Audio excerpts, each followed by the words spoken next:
So I was scrolling through Twitter looking for something that I could talk about here on the channel, and one of the great sources of tech leaks and news on the internet, Evan Blass. He's got quite a few interesting things on his Twitter account. But as I was scrolling through, I came across this very sort of nondescript post that isn't getting a lot of attention. Figured there's probably some interest in the TriFold user manual, and that is exactly what he has uploaded. This is the full user manual for the Samsung Galaxy TriFold, and I thought it might be fun just to kind of scroll through this and see if we can pull out any more small details, anything cool that I think might be sort of noteworthy about this device. And we have this little diagram here, and there's already something on this that I'm actually kind of happy to see. Notice where it says speaker, and it's pointing dead center, and then you have another speaker also pointing dead center on this device. I have one issue really with the form factor of the Galaxy Z Fold 7. It's that when you open it, both the speakers are on the left-hand side. Okay, that's something that most people are probably never going to notice, but it bugs me. I don't want to have to rotate my phone just to get stereo sound. In my mind, it should be speaker here, or here and here. That way you have stereo separation at all times. Having both speakers on the left means I need to rotate to get any sort of stereo sound. Now, with this form factor, speaker top and bottom, it's not going to be stereo when you're holding it in this orientation, which is, I think, bad. I think that they, again, should have put a speaker here and should have put a speaker there, especially now that we have a widescreen aspect ratio. That's going to really improve the sort of multimedia consumption on this device. But having them centered is better than having them all the way on one side or the other. So this is like a half step for me. Like, it's not what I would want, but it's better than what it could have been. Looking at the back of the device, something else I'm very curious about is the positioning of the wireless charging coil. I would love it if it were sitting just a little bit lower than it is in the Galaxy Z Fold 7, because, accessories like this, are going to work fine. But if you actually have the MagSafe ring where it should be, when you attach something like a battery bank, it kind of wants to turn sideways. There's not really quite enough room where it butts up against the camera. This looks to me like it is maybe a little bit lower, but this is just a diagram. So I'm not really sure how much faith we should put in that. Hopefully this is the case though. Hopefully it's a little bit lower. From this, it also does look like we might have dual SIM support, and on a really expensive, super premium, like workhorse device like this, I think that that does make sense.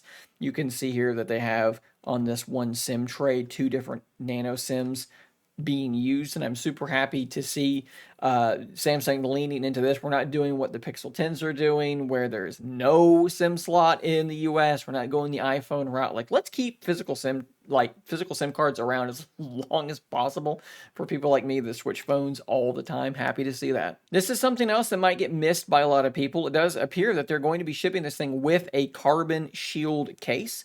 And a cool thing about this, you can kind of see here, is that part of that case kind of wraps around and covers the hinge, as you can see right there. So that's going to be something that a lot of people are really going to be happy to see. And it's really cool to see like any added value at all in the box with this device. Like, there's a case in the box. Apparently there's a charger in the box. Yeah, it's a really expensive device.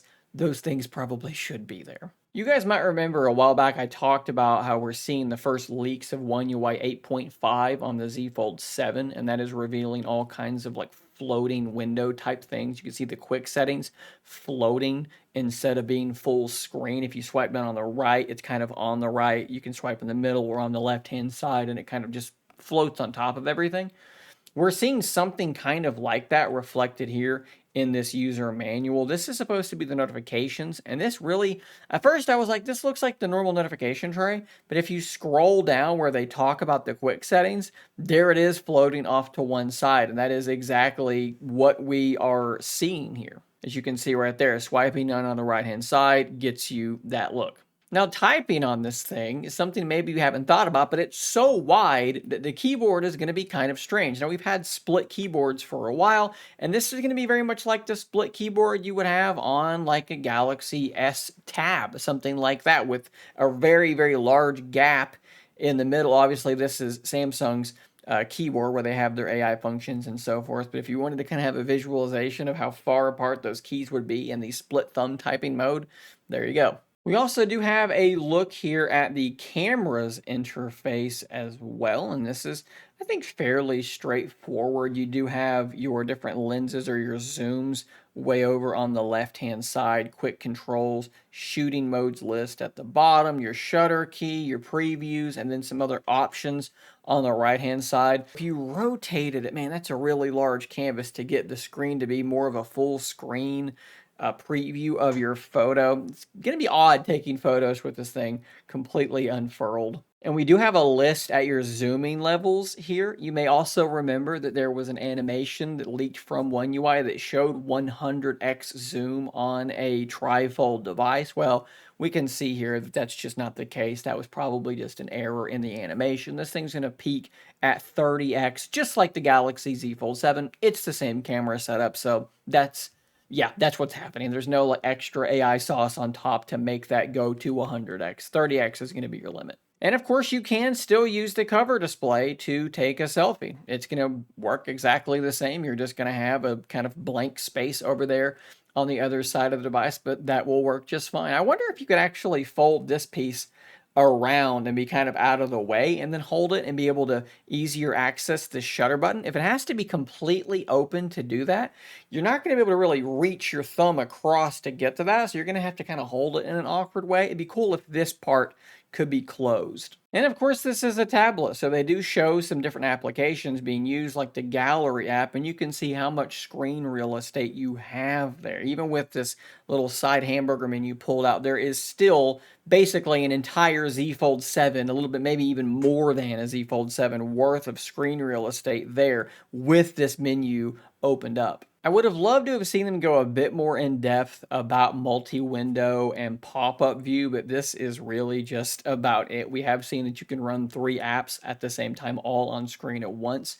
You basically would have 3 Z Fold 7 cover displays kind of just all lined up side by side, which I think is very, very good.